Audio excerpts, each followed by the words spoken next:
Hey, all throughout 2025, we've been working our way through episodes of the new Scooby-Doo movies until every last one has been covered in some form or fashion on the channel. And now we only have 4 episodes left that haven't had any spotlight or attention so far, and with some of the best guests yet. So before the year is over, why not bring it to a perfect bookend close, and take us to the end of this little journey? We will have just one little bonus detour left after, that's a treat for later, but now we are entering the proper finale for the adventure we've had looking at my favorite Comfort Scooby series of the classic era.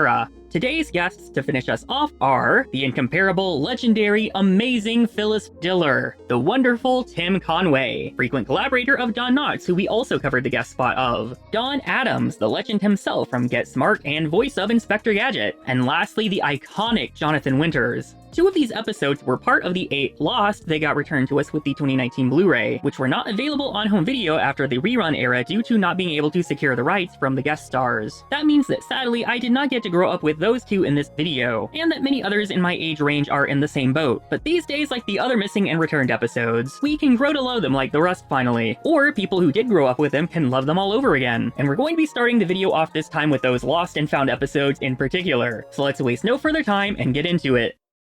First up for our episodes today, the gang meet Phyllis Diller in A Good Medium is Rare. The joke of the title, of course, is there being a medium who speaks to ghosts, and medium rare like the cooking of a steak, the obvious wordplay. Season 1, Episode 6. This episode originally aired October 14th, 1972, and it's one I've personally been most excited to look at since we started this journey. I would at least hope most people watching know who Phyllis Diller is, but if not, I don't mind at all introducing her. Born in 1917, Miss Diller was one of the most important pioneers of women in comedy out there, with her self-deprecating style of humor that still continued to be popular today, and her over-the-top cackle of a laugh. In just film alone, she starred in over 40 films in her 7 decades of work, and my personal favorite is 1967's Mad Monster Party, where she voiced the monster's mate. The character design and personality was basically just her getting to be herself, while being the Bride of Frankenstein's monster, and they even name him Fang, a reference to her recurring bits in her stand-up routines where she would make fun of her entirely fictional husband, Fang. We actually get a similar spooky husband plot in this Scooby episode. You might also know her voice from 1998's A Bug's Life as the Queen, or various roles like Jimmy Neutron's grandma, Casper's Scare School's Aunt Spitzy, or any other roles in Robot Chicken, Family Guy, Powerpuff Girls, King of the Hill, Hey Arnold, The Wild Thornberrys, Animaniacs, Cow and Chicken. Oh, you could be here all day. 1 year after this Scooby episode, she would guest star on another Hanna-Barbera series, Wait Till Your Father Gets Home, where she basically once again played herself in the 1973 episode The Lady Detective, as Detective Phyllis Dexter, and going over her many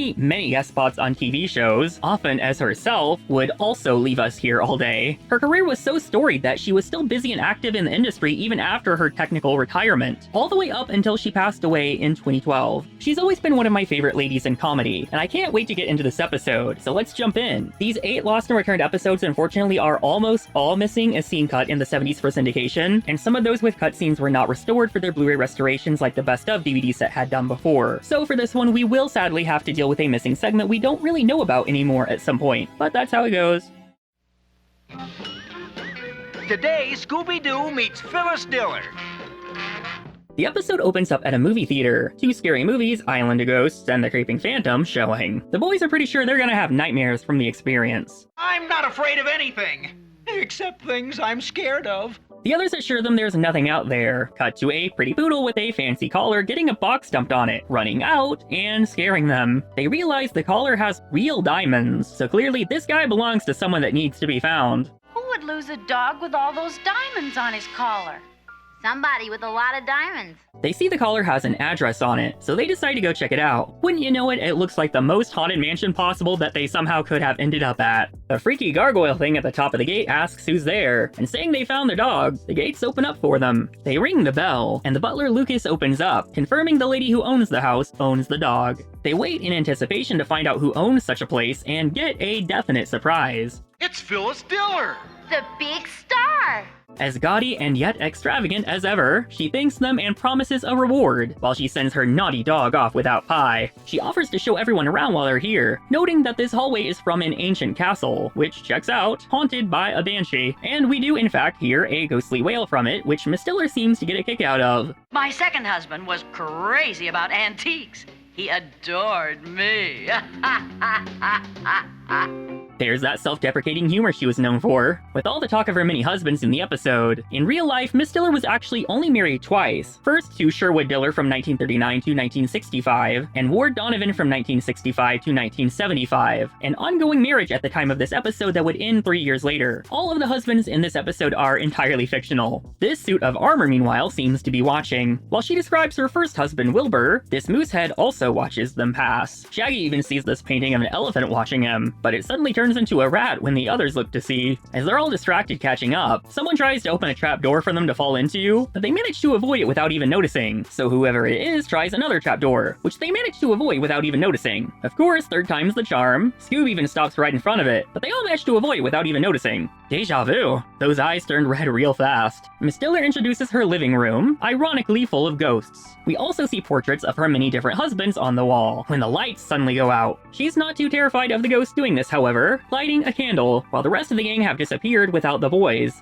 They suddenly get a terrible fright from these 3 ghosts, which are actually just the rest of the gang who got tangled up in the furniture covers. Miss Diller figures it was her second husband, Marvin the cheapskate, who turned off the lights, so she talks to his portrait to convince him to fix it. Lucas meanwhile walks in saying there's something she should see, so they head to the library and find a huge mess. She tells the gang whoever did this must have been looking for her jewel collection, but she has a secret hiding place they'll never find it in. Velma spots a bag near the open window that must have been how they got in, the bag having MM initials, but before they can think about it deeper, someone out the window grabs it. The 3 of them head out and follow footprints until they run out, but realize there's nothing else to find and head back, one of the creepy statues clearly watching and following them. They find a passage to hide in, decorated like an Egyptian tomb, eventually trapping the creature in a sarcophagus and running back through the house. Miss Diller meanwhile is escorting the boys and Lucas, saying that it's actually the ghost of her 4th husband Rudolph who's after her jewels. And suddenly the other 3 have also rejoined like nothing happened. Continuity error or missing scene, who can say? Either way, someone with the initials MM is indeed after the jewels. Lucas stops to answer the door, a magician from the Magic Mansion there. The great Misto says he has a message for Miss Diller from the spirit world, and taking a look at her $1 million in diamonds, his tongue about falls out of his head. He tells her he has a message from Madame Zokar, who speaks to spirits, as she's spoken to Miss Diller's first husband Wilbur and she needs to come to the mansion. Since we still have half an hour, she obviously invites the gang to come with her, and it only makes sense her car looks like this. On the way, Velma connects that MM and Magic Mansion seem to match up as a potential connection, and arriving there, this rundown place isn't exactly what I pictured. Daphne is looking a little off as this guy rushes into the van and disappears with it. They're convinced to go in even with the spooks, and I love this laughing skull on the door here. The receptionist brings out a ghost to lead them in, and in this dreary room they're to meet in, Madame Zokar finally appears. She brings out her crystal ball, and promptly falls asleep, and with each passing year, I get it. She wakes back up and starts calling in Miss Diller's 3rd husband, which she has to correct her on, not the right number at all. A little late though, number 3 comes in anyway. Miss Diller pointing out Wilbur was number 1, so this guy gets sent back. Wilbur floats out with the message proper, and Velma finds this all to be rather fishy. While Miss Diller cozies on up with Wilbur, he seems worried about the jewels and asks if they're in a safe place, as these 3 listen in. Even Misto is listening as she says they're in the wall safe behind his picture in the living room, and can only be opened at midnight. Velma points out MM, Magic Mansion, everyone in the room now knowing where the jewels are, so she and Fred prepare to get Miss Diller out fast, but the lights go out, and we fade to black, then fade back in on everyone running with Miss Diller and the lights on. Is this where the missing scene was? I feel like it's very possible. They explain to her what's going on, and that it's almost midnight, but as they look for a way out, someone gives the orders to lock everything down hard. Hey, this door's marked exit. That means out. This boy is a genius. They all join in trying to push the door open to no avail, attempting another that just ends with everyone on top of each other. Isn't this F-U-U-U-N? Fred gets an idea to hide the boys in this box, put on furniture mover outfits, and pretend they're carrying out junk. And I love that they put Miss Diller to work as well. Unfortunately, this box is part of the magic act going on, so now the boys are stuck on stage as part of the act, where Misto is going to saw them in half. The boys agree to take sides, so when they stick out their head and feet, the audience sees a man turn into a dog. He tries to have them correct it. We just get head and tail now. They finally escape, and the others are ready to haul out a couple of unassuming boxes, making it past the guard here. I guess they managed to find Lucas and speed their way back, but a couple of goons saw down a tree to stop the gang from reaching Miss Diller's home. They spot a detour sign the goons put out, and despite Velma astutely believing it's a trap, they follow anyway. Wouldn't you know it, they spend forever driving in circles, and Fred checking which way the moss grows doesn't help, as the goons switched it, leading them out onto a raft on the river. They almost run into a bridge, and eventually make it back to the road finally. But when they make it back to her home, despite Miss Diller's car out front, nobody answers the door. And as they find an open window, a neighbor sees it and tells her husband to call the cops on thieves. Walking around inside, they end up in total darkness, and they've gone from 5 people to 6 pairs of eyes. With a lit match, Misto laughs in their face and poofs out. They then come upon those goons again, who split up to chase both halves of the gang. No comment on this disguise. The whole gang eventually all end up in laundry baskets hiding, and overhear that the goons are headed for Miss Diller. Love everyone's eyes peeking out here, this looks crazy as hell. Also, why is Shaggy with Daphne when he jumped in the basket with Scooby? They all creep out in bed sheets like ghosts, and Madame Zokar pops out herself to watch them go. Scoob sees himself and spooks his way into accidentally playing some music with his tail, so everyone has to hop on an instrument to improvise as a ghost pan to look somehow less suspicious. As they seem to have lost sight of the goons, this clock starts shaking around, and opening it up, they find poor Miss Diller all tied up. She explains what happened, though she doesn't know where Lucas is, and midnight is almost upon us. They blow out the lights to wait, and someone starts to unlock the safe, when the police who were called earlier show up to stop them. Unmasking the goons, they find the receptionist and guard from Magic Mansion. Lucas shows up and explains he was locked in the linen closet until the police found him. He was trying to keep an eye on his wife, Madame Zokar. Thelma believes that ties up everything. However, it does not tie up Misto. Why was he in the mansion a few minutes ago laughing? And even Madame Zokar feels like she also needs a little more somewhere, but I guess we're running out of time. The gang turned down a reward from Miss Diller, but Scoob is prepared to take one in the form of food, perking up with a nice sandwich and thankfully not at death's door anymore.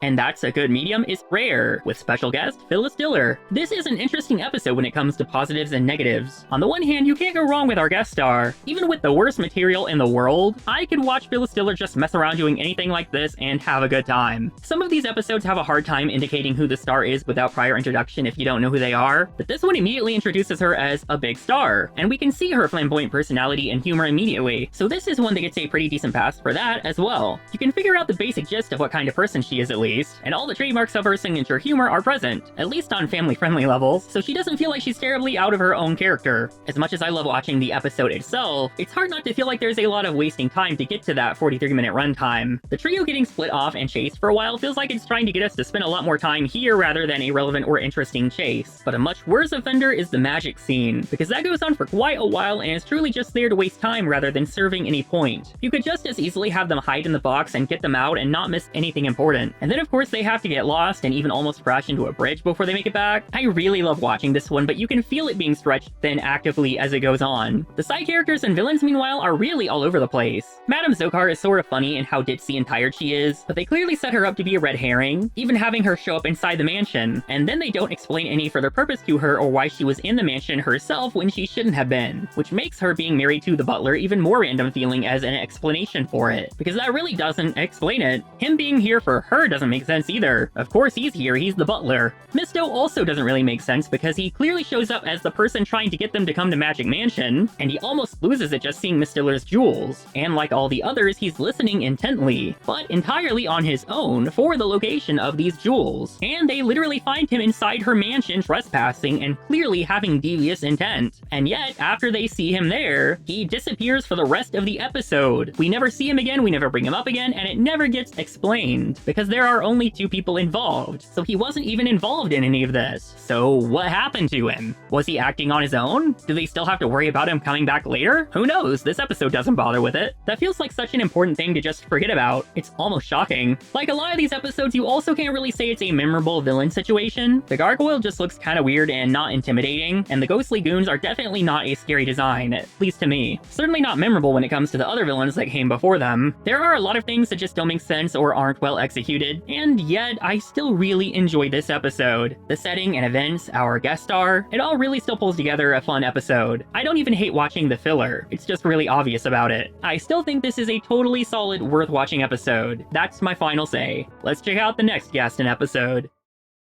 Next, we're headed to Season 2, Episode 4, The Spirited Spooked Sports Show. Originally aired September 29, 1973. Our guest this time, of course, is the amazing Tim Conway, and a fitting guest on the show, as his frequent collaborator Don Knotts was himself in 2 episodes, which I covered before. Born in 1933, beyond films like The Apple Dumpling Gang or Gus with Knotts, myself and most people probably know him best from watching The Carol Burnett Show. She would go on to guest star in Gazoo later herself with Scooby, but this wonderful variety show is where some of his best and most loved work originates. Younger people might also know him as the voice of Barnacle Boy in SpongeBob as well, or maybe Hermie in Hermie and Friends, also alongside Knotts. Scooby fans might also know him, however, as Skip, Fred's dad, in the Pirates Ahoy movie, which I covered a while back. Alternatively, if you're a Scooby fan, but also a gamer unlike myself, you might know him for the Night of 100 Frights game as Professor Alexander Graham, also with Knotts. Having passed away in 2019, he had so many memorable appearances that it would be impossible to go over all of them, like Miss Diller, and he is very missed, so it will be nice to take a look at this quirky episode where he plays himself.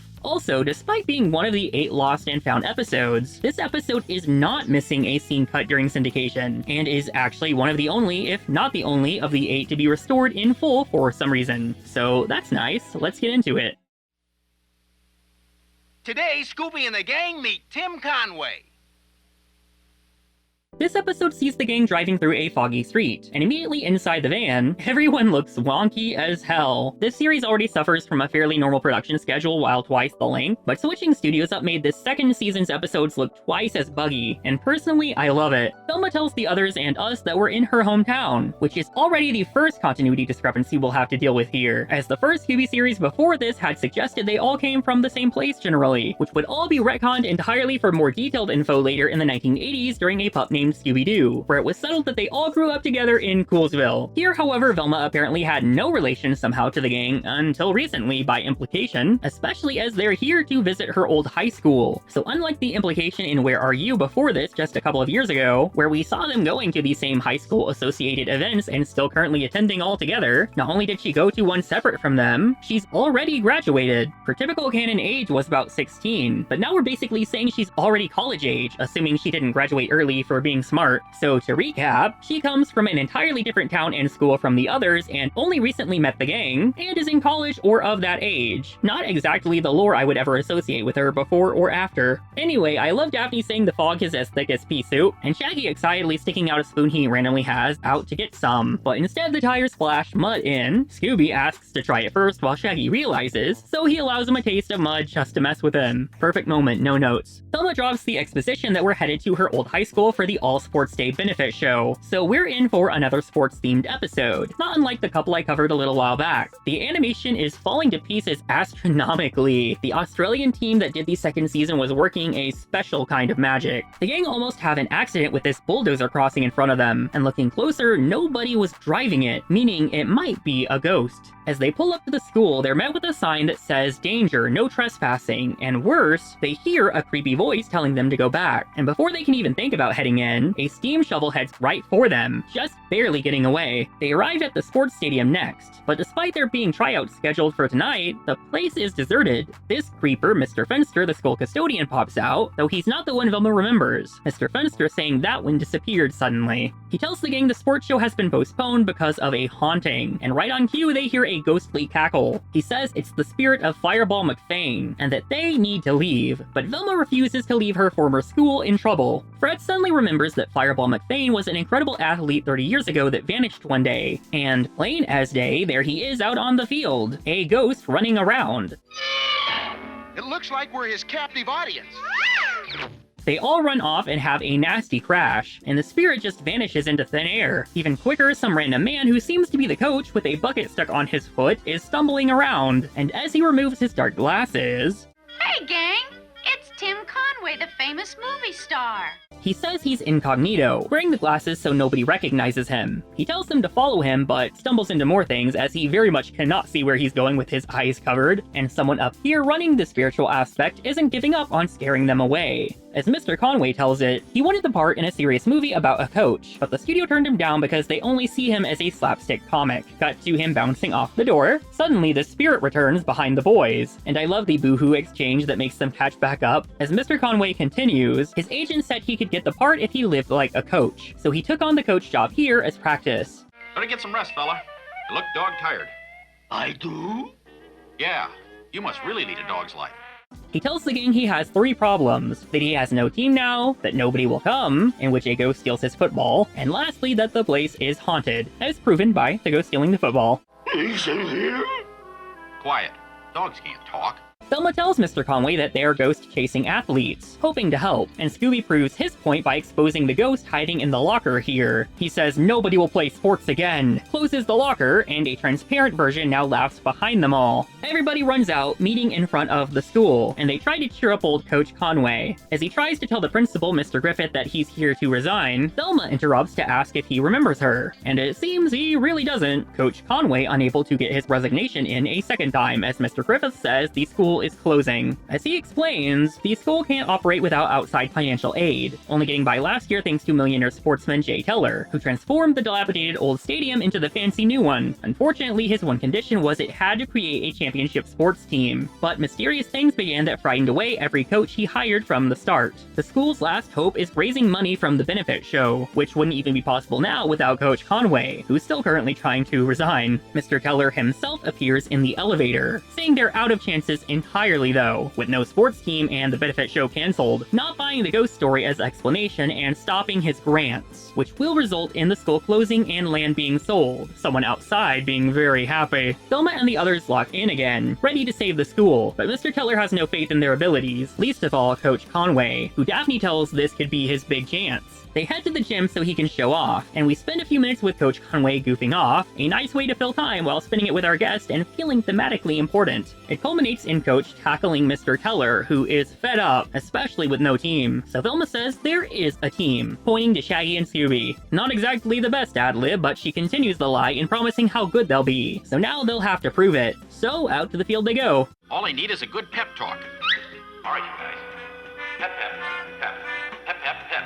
The boys refuse to move until the disembodied ghost head spooks them, and there we see some actually athletic movement as they run across at record speed. Another shot of the ghost, and they continue to tear up the field with their sudden abilities, to the excitement of the others. The spirit is pissed that they just broke his record, so now he has an even bigger vendetta, chasing them as they try to pole vault and get flung into the air, way up into the sky until they vanish. The others try and find them, finally seeing them in some wires above, and the ghost head is enough to shock them back down. Unfortunately, Mr. Teller missed everything while getting an important call, and not believing them about what just happened, especially with how amazing Fireball McFane was. Though Mr. Griffith adds that it was until he was disqualified for cheating, and whoever's up here is still sure he'll succeed in scaring them all off. As Fred reassuringly asks what more could happen tonight to a scared Shaggy, the lights all go out, causing everyone to split and scare each other. They see Mr. Fenster cackle as he turns on the lights, and this part is very weird, where it's, I think, the voice of Velma, but coming out of Daphne. Terrified? Ha!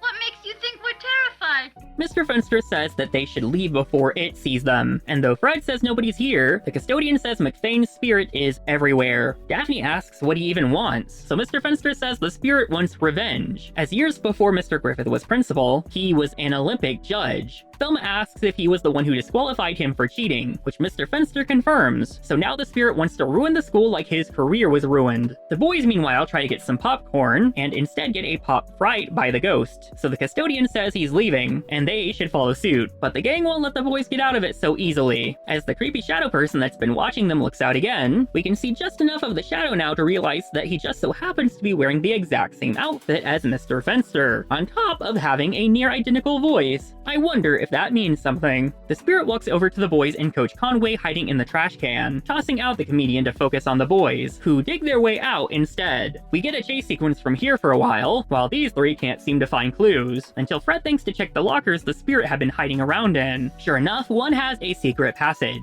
and inside they find the basement that has a mock-up of the school, with a racehorse on the track. The spirit then appears on the TV and says 3 down, 3 to go, dumping the trio down a trap door. Using their flashlight, they find themselves in a cavern, and with the lights on, the driverless machines from earlier are hidden down here, as well as a steel door. Our shadowy man cackles as the spirit finds the guys again, so they try and use an impromptu weapon, but instead spin themselves around so much that they tunnel underground. As these three wonder how they'll get out, and Fred says something will hit them, the ceiling suddenly starts to fall, and down come the guys. The the boys start playing with the school model and horses, though I'm pretty sure that was in the basement above and not down here, so not sure how it moved. Velma realizes this might be a clue though, realizing this looks a lot like the school and stadium. Coach Conway tries to turn on the TV with a remote, but the bulldozer is activated instead, explaining how it was running without a driver before. They try it out and bring it to them, and getting on, they bulldoze right through the steel door. They then use it for a lift down the road together back to the school, and get back to training the boys. The two of them are too tired to stay awake for most of it, but they at least try, and we get an equivalent of a training montage, another bit of appropriate time filler. Mr. Teller eventually walks up to congratulate them on not being scared off, and Velma asks if this is another scare tactic, telling him they found out the bulldozer and other equipment is from his company, and that if the school closes, he naturally would take back his donated stadium land. So he says he's going to make sure they're stopped, and the ghost behind them seems to believe he'll see it's done himself if he has to, creating multiple copies of himself to surround them. They dive down and run off, splitting apart into a multi-chase fright, the spirits seeming to head them off everywhere they try. In fact, one is chasing both sides simultaneously as the guys are tormented by one, and these three lock another one up. They suddenly hear a moaning, which seems to come from the dressing room, and checking inside, they surprisingly find what looks to be Mr. Griffith tied up, as well as a mask of the spirit and some other clues, which seems to have wrapped all of this up for them put together. The other spirit is still trying to beat the guys, but with some quick thinking, they eventually fling him into the air and trap him appropriately in a garbage can. Fred proudly proclaims that they caught the ghost, while Coach Conway claims the same, just as the police show up, and Velma is shocked to see someone else, too, having thought he was the ghost. In front of them stands Mr. Teller, happy to see them okay, saying he wanted to see them gone specifically so they didn't get hurt by the ghost, which Velma corrects to be plural, ghosts.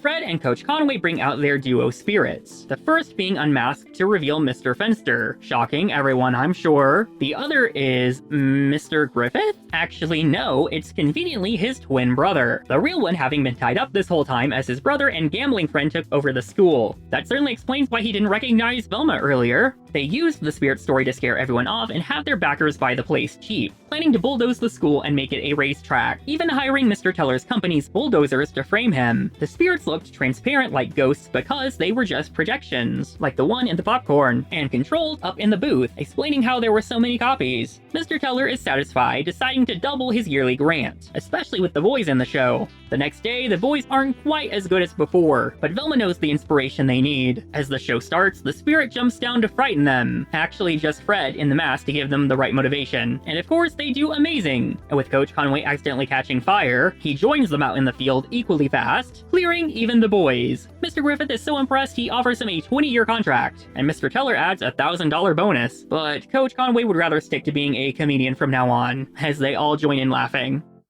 And that's the Spirited Spooked Sports Show. This is certainly a kooky episode, to say the least. Like the previous episode, this one has quite a bit of filler, but even though it's kind of boring to watch, at least for me personally, it's a lot more fitting and less out of place, because the majority of it is training for the various sports of the episode. It feels thematically right for there to be scenes of them training, rather than feeling like it's only wasting time. Even the end of the episode where they get to show off their skills makes it feel like what's really ultimately filler earlier still actually has value to the episode and pays off. I do just find it a little bit less fun or interesting to watch myself than the prior episode, but I'm also not interested in sports, so that comes with the territory for me. Results may vary for others. Likewise, I love Tim Conway, but I wouldn't say that he stands out in this particular episode, compared to Phyllis Diller. What he's really great at is physical comedy with a sort of understated delivery that makes it funny, and he's good here, but I don't know that the limited animation, animated slapstick, and less of a chance for natural delivery or ad-libbing does him any benefit. If anything, he's a little bit less funny and on his A-game here, just by the nature of the episode. Compared to the right, he would be in a live performance where you can actually physically see what he's doing as part of the comedy, and that's not a fault of his, nor does it take away from his appearance. You're just naturally not getting the absolute most of your Tim Conway in this particular situation. If you love him, this is still definitely a must-see episode, and I still think a necessary watch for Scooby fans. It's just not the absolute best that you might ever see from this particular star. The episode itself is still full of plenty to see. I really like that it clearly has a bit more of a focus on Velma, because Nicole Jaffe is always such a riot performing the role when she's allowed more focus. It's just funny that to give her more focus, we end up screwing up established continuity, which is then reverted back immediately the next time there is ever lore associated with her. We just completely rewrite her history for a single episode for the sake of the plot. That's so weird and random, and I think makes the episode even more memorable, because how does it even slightly make sense that she comes from a completely different town and school from the others, and that she's also college age and already graduated, meaning she's minimum 18 instead of 16 like before? Per usual, the ghost of this episode episode isn't all that memorable or exciting. The most interesting thing is his lack of eyes in the design, and even that isn't especially scary looking here. If there's one particular thing this show usually lacks, it's a well-designed villain, but it gets the job done as most of them do. And the red herring of Mr. Teller and a secret twin ensure that we have some twists, though a more modern show would actually try and set up hints of a twin brother before dropping it. Ultimately, I feel like I should like this episode more than I do, but it does just feel a little unnecessarily long and uninteresting on my end, and Conway not being able to do his absolute most doesn't help it feel intriguing enough to completely carry it. But I am so glad that we finally have it back with the rest of the episodes in the almost complete collection now. Let's take a look at our next episode, as we're firmly back in territory that I grew up with very distinctly, the last two being included on the Best of DVD. Next, we're headed to Season 2, Episode 5, The Exterminator. Originally aired October 7th, 1973. That means this is actually the very next episode in terms of airing continuity, right after Tim Conway. I'm sure we're already aware that our guest this time is none other than the incredibly recognizable voice of Don Adams. Born in 1923, with over 5 decades of performing on TV, most will know him as the actor behind Maxwell Smart, the lead of the iconic 1960s sitcom Get Smart, which only finished airing just 3 years prior to this episode. If you were a child that loved growing up with animation in later years, you also very well likely know his voice as the titular character of Inspector Gadget, which premiered exactly a decade after this Scooby episode. He even showed up in the 1999 live-action film for his final film role, as the voice of Brain the Dog, a nice little Easter egg. And like Miss Diller, he also guest starred on Hanna-Barbera's Wait Till Your Father Gets Home the same year as this episode as well. I don't have a picture of that, sorry. Which is fitting since much of that show was animated by Hanna-Barbera's Australian branch, like these second season episodes. Though he passed away in 2005, his distinct voice certainly will never be forgotten. So let's look at when he lent it to Scooby-Doo. Today, Don Adams joined Scooby and the gang. It's suspected that this episode is heavily based on the novel The Secret of Terror Castle by Robert Arthur Jr., published 9 years earlier in 1964. The book sees 3 young boys investigating a haunted house, hoping that film director Alfred Hitchcock might use it for his next film, and build up their own credibility, which he promises to look at if they can prove it to be haunted. The house is the former home of a film star who passed away, potentially by his own choice, as his career was declining, and had vowed to haunt his home to keep anyone else from ever living there. A very loose film adaptation of the book also aired on Disney XD in 2010. The plot is also very similar to the Sandy Duncan episode if you've seen my video on it. The episode opens up with the gang driving around looking at Hollywood homes, like Gregory Grant, a spoof on Gregory Peck and Cary Grant, or Steve McQueen, a spoof of Steve McQueen, obviously all real-life Hollywood stars. They spot someone who seems to be having car trouble, his vehicle saying Adams Exterminator Company on it. It's the famous Don Adams. Now, head of the Adams Exterminator Company. Bug killer to the stars. My car.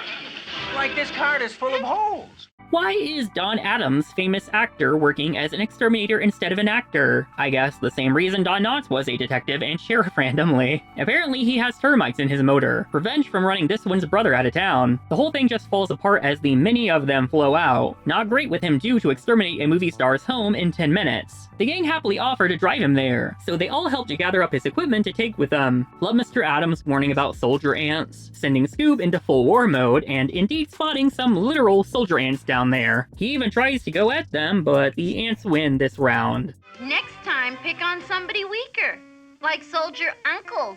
They head out and finally introduce themselves only now, and they all lament not getting to see the inside of a movie star's home themselves. As thanks for helping him anyway, he offers to make them his assistants so they can actually help, which really helps him as well as his regular 3 assistants quit. As they pull up, we find the house is not quite as fresh and lavish as the earlier homes. The gang realize this is Horror Hill, similar to the home in the 1964 book being called Terror Castle. And like that home once housed a famous star, this one is the home of old horror film star Lorne Chumley. It should be fairly obvious that this is a spoof of iconic silent film star Lon Chaney, who you might know as Quasimodo, or the Phantom, or any of his other iconic roles in films. And this is why Mr. Adams' assistants quit. They did not want to go in here. To make it worse, Mr. Adams brings up the rumor that 14 exterminators have gone in and never come out. They force the boys up the hill to help out their new friend. As Velma points out, the house is basically a replica of the one in one of his films, Strangers Beware, which apparently won several Oscars. According to people who know these things better, the first Oscars were in 1929, when the silent era was already almost out, which means this is likely a film from 1928 to 1930 in Scooby lore. That definitely checks out with Lon Chaney's real-life filmography. Hearing from Velma, who's a big fan, it starts with with a group of unsuspecting strangers like themselves going up an eerie path like this. They were headed into a spooky house like this, unaware of the danger ahead, and by this point Daphne and the boys have had it with the recap.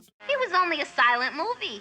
Well, if the movie was silent, why can't you be? Mr. Adams believes he's found subterranean ants under the steps, and gets out a bug bomb to go in himself, gassing both himself and the place up. Some bats also attack as soon as they all get to the door. No better when the creepy butler opens up. He tells them Mr. Chumley doesn't want exterminators on the property, but Mr. Adams notes that the bank is selling the home and he has to do this before it can be sold. With a chuckle, the butler invites them in, which the boys do not like. But I'm sure he's perfectly harmless. After all, he's only the butler. Oh, yeah? Well, in those horror movies, it's always the butler who did it. Did what? I don't know, but whatever they did do might be done to us. Inside, the butler introduces himself as Otto, whose visual appearance and accent are modeled after the Austrian-American actor Erich von Stroheim. This is most likely a reference to the 1950 film Sunset Boulevard, where his character Max serves as lead character Norma Desmond's butler similarly, with a similar plot twist later. I'm surprised more people don't bring up this particular reference directly, it's pretty obvious. Being inside a movie star's home, meanwhile, is not so enjoyable with these slamming doors, though Mr. Adams chalks it up to termites rather than a spirit. The boys run off anyway, and Otto warns they shouldn't go off alone, as there are too many dangers in these old homes, so the other three try to look for them. The lost boys elsewhere get a fright from this living painting, then try to look behind a curtain, where Scoop finds this werewolf creature that looks an awful lot like a recolor of the one from A Gaggle of Galloping Ghosts back in Where Are You? Everyone else continues their search to no avail, until they finally come upon some shaking curtains and reveal a terrified Scooby, who slides down and into Shaggy. Otto says this house is meant to be respected as a shrine to his master's legacy of 1,000 faces, with several of these faces on the wall like this vampire that also looks right out of that same episode as the werewolf. And the Frankenstein's monster isn't too far off from the one in that as well, here next to a Mr. Hyde. All of this is again more references to Lon Chaney himself, referred to as the man of 1,000 faces in real life. Otto confirms they won't meet the man himself as he's not home today, and gives a final warning that strangers are not welcome here. As Mr. Adams threatens the bugs, a hand reaches out to turn off the lights, and this Napoleon statue comes to life to crush his watch. With the money being split to the gang, they try to get to work and split up so they can cover more ground, the boys staying downstairs with Mr. Adams. Shaggy and Scoob investigate this armor, which seems to clamp down on Shaggy's hand, so they spray it with the bug killer and it actually coughs and runs away without its head. Then a piano starts to play itself, so they run back to Mr. Adams for help, only for Mr. Hyde to come to life in this picture. As Scoob tries to warn them, the creature also comes to life to grab him, and a panel in the wall opens up to eat Mr. Adams while the floor eats his equipment, though he just chalks it up to the bugs again. The boys check one of the doors and find a spooky corridor waiting. Spooky. Did you have to say it like that? Spooky. Meanwhile, this picture is conspiring with Otto, asking if it's working, who confirms all is according to plan, both laughing until they hear the others coming. In which architectural location shall we commence with our anti-lepidopteran activities?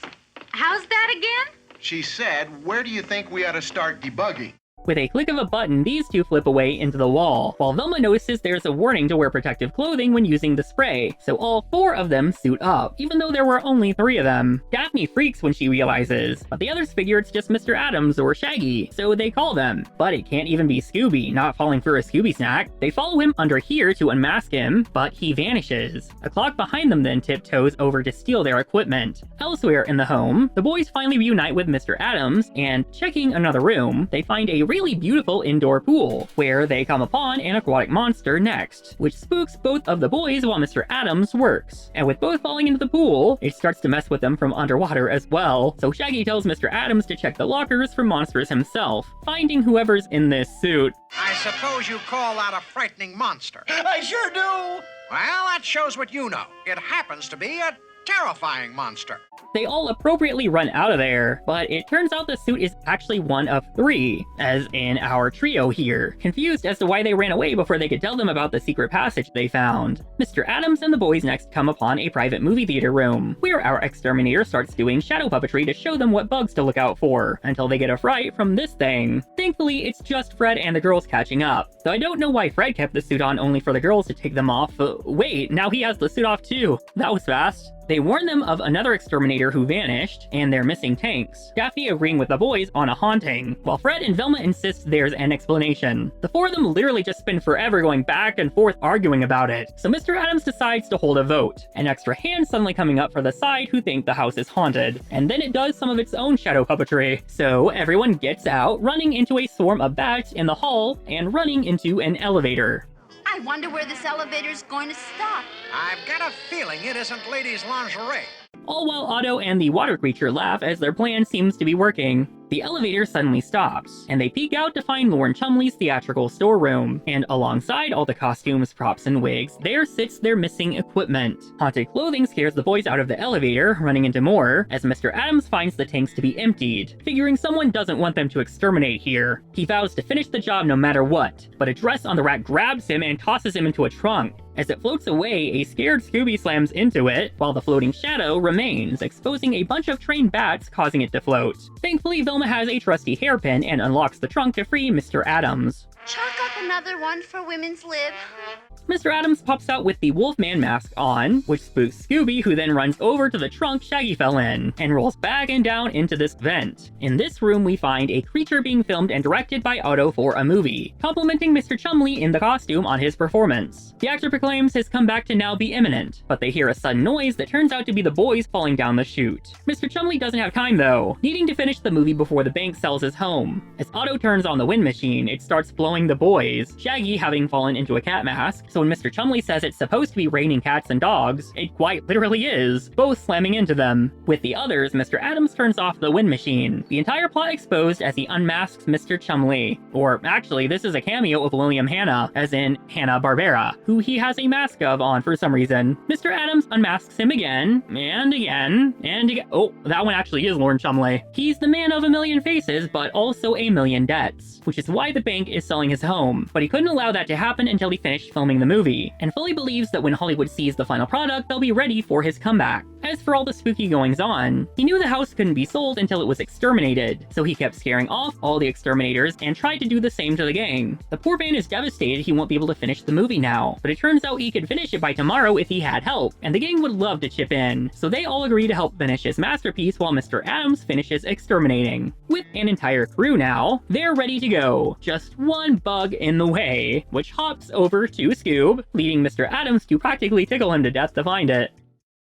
And that's The Exterminator. This is always such a fun episode. I've always enjoyed this one ever since I was younger and always watched it on the Best Of DVD. Unlike Tim Conway, Don Adams works a lot better for what he brings to the table, because much of his comedy comes directly from his voice, and the inflections and performance he's bringing vocally. Every bit of comedy you would normally expect and love from him, you're able to successfully get in this episode, which makes sense. He would go on to be known for an animated character where he brought that level of comedy to that as well. You get that same level of delivery in this episode that you would hope for. He maybe doesn't get as much to do as I would hope, but that's pretty standard for the guests on the show. If anything, I just wonder why he's working as an exterminator at all. But as established, that's also pretty normal for the guests on the show to inexplicably be doing some random job instead of what they're known for a lot of the time. Like the former episode, this one also doesn't feel like the filler is a waste, because everyone is exploring a really fun haunted house, so there's a lot to do. It's at a bit more of a loss because it doesn't have a single unique villain to remember, and a lot of the ones we have are just reused designs, but I still think it makes for a fun episode to have so many of them come to life, and I think it's so clever to do a spoof of Lon Chaney and his many faces in a Scooby episode. It just really makes sense. Though the twist at the end is very Sunset Boulevard inspired, while also very similar to the Sandy Duncan episode as we established, not to mention potentially pulling from that book mentioned before as well, so it's not exactly original. But this one totally has the classic haunted house Scooby vibes that you would want, and Mr. Adams really brings a lot of dry humor to keep things fresh. He easily has one of the most recognizable voices out there, and it's very neat to hear him interact with the gang because of it. You even get a few little references to get smart for fans of that show watching. I don't know if I would put this at the very top of the episodes of the show, but this is easily one of the great classics that I will always love. And with that, we have just one episode left we have never talked about before this little mini-series is technically over. So let's head over to that one and see how it went.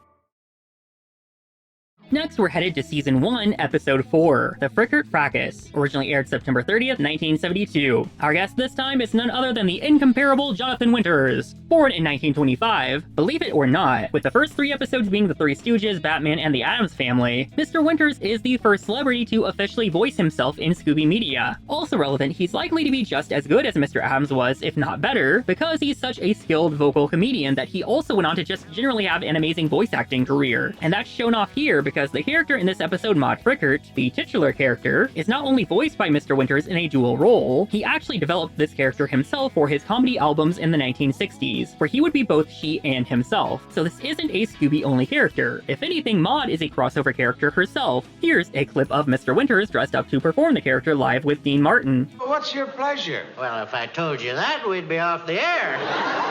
Take away that sexy bikini, and what have you got? In this state, 20 years.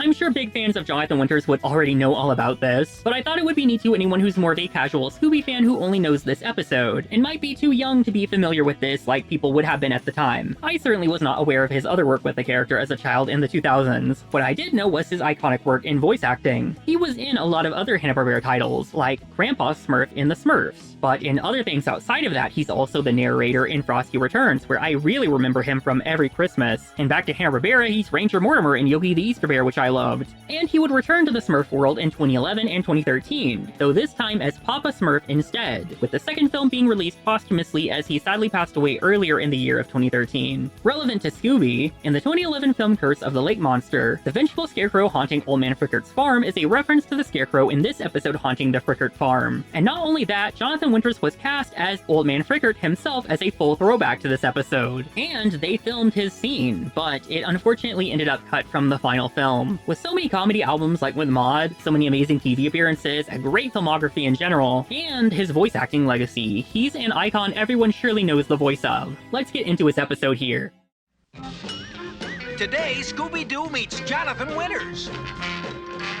The gang are driving out in the countryside, surrounded by farms and their animals and the like, when they realize they're almost out of gas, thankfully right next to a gas station here. As they honk for service, this man walks out with a thick accent and a seeming lack of brains for the job, and it's no surprise to the gang who already recognized the act. You're Jonathan Winters.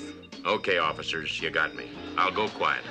He jokes that he's just killing time for fun on the way to Frickert Farm to rest for a few days. Like them, he stopped for gas, but his car completely gave out and needs to be repaired. He's in a bind because his friend Maude is expecting him for dinner, to which Daphne asks if he means Maude Frickert, noting that they've seen his impersonations of her on TV. This tells us up front that he's known for doing the character in this universe. She's just also a real person here. And she's getting ready to open some fried chicken stands as well. Fred happily offers to take him to her, and he invites them to dinner as well. On the way, he suggests they stay a few days like himself, as Maude could use extra help anyway, which they are all excited about until Shaggy hears all the work they'll have to do. As Daphne says it's a nice change from all the haunted houses and gloomy mansions they've been stuck at lately, this is the one thing you never say, because this scarecrow opens its eyes right on cue. As they arrive at the home, Daphne takes in how peaceful it is. That is, until the silence is interrupted by a motor as these hippies drive through, chased by this guy, enough to scare the boys off.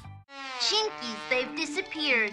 This moment is a lot more important than you might realize. Everyone knows Velma's catchphrase is Jinkies, but she never once said this before in the original series. Not once ever in history. Until this exact moment. This is our first ever instance of her catchphrase being put into motion. She continues to say it several more times throughout the episode, as if she figured out it really works for her and wants to make sure it sticks. Scooby-Doo, where are you? Right here. I'm with you, buddy. No like Spooky-Doo. No like Licky-Wicky either.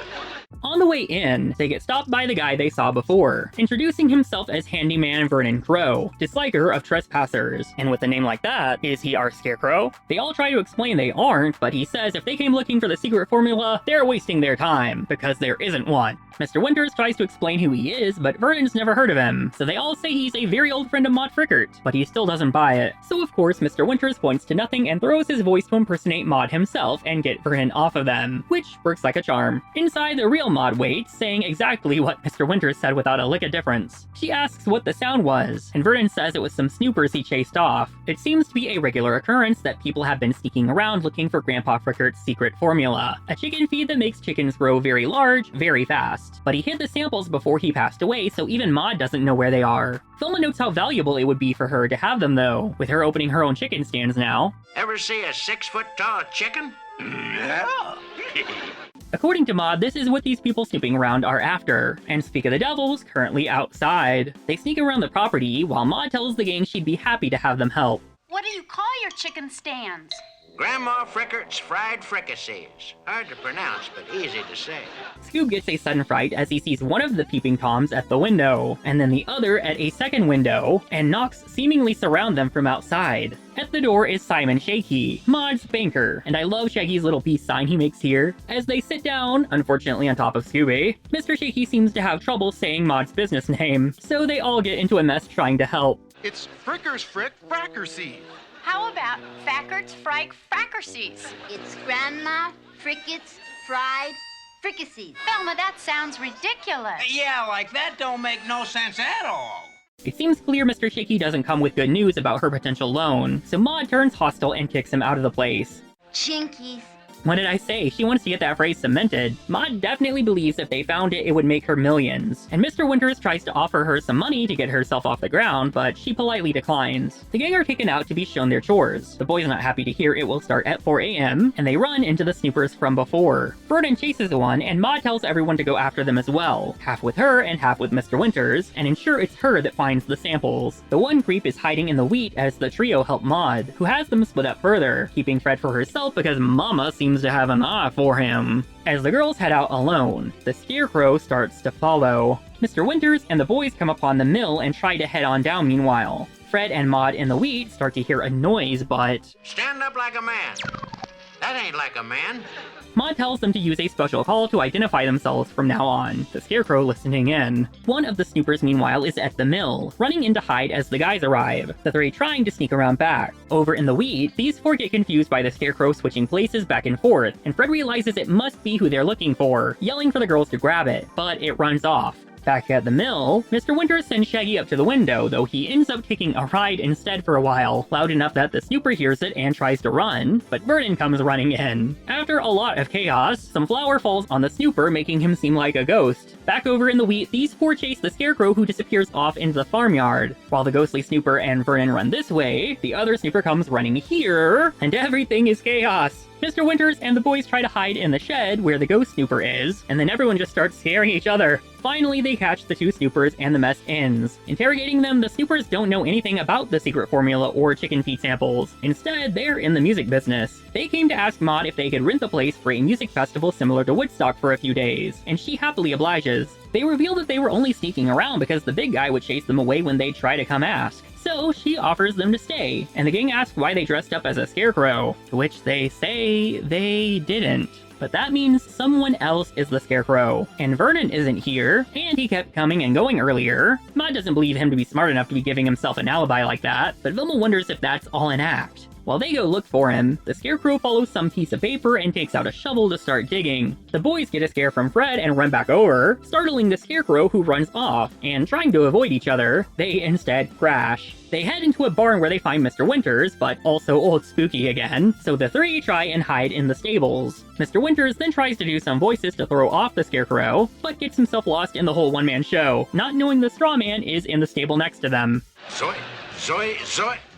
What's that word? Zoinks! From up above, Maude sees where the straw man hides, so some of them band together to check, while the boys hide with the fellow chickens. Inside the grain silo, Maude decides to go get a lantern for the dark, and on her way back sees the chicken coop door open, so she closes it and locks in the boys. Maude and her team reach the top of the silo, finding the Scarecrow on the other side, while the boys start digging their way out, only to come upon a big box buried in the dirt full of food. Unfortunately, this bird friend eats it before they can, and said friend suddenly starts to grow as they realize this This was the secret formula, the chicken bursting them free, but now stuck in a chase. The scarecrow inside the silo ends up tripping and getting poured out, all the grain falling on the boys and giant chicken as well. Out runs the scarecrow riding the giant chicken with Scoob, potentially getting away with the formula, so Maude personally goes after and grabs it, holding her own against the big bird for a while. And because Grandma's a boss, she hops on the motorcycle, gaining on it as the chicken starts to shrink. The gang head the bird off with the van, catching the scarecrow and wrapping this up. Maude shames poor Vernon, but the scarecrow is offended to be confused for him, so Fred unmasks him to reveal banker Simon Shaky. He wanted to prevent Maude from opening her chicken stands and find the formula to make his own. Vernon meanwhile pulls up with the sheriff, who he left to go get, and now they know the formula doesn't work anyway since it wears off. And with that, it's already time for the sun to come up. Very funny dog. Just keep him out of show business.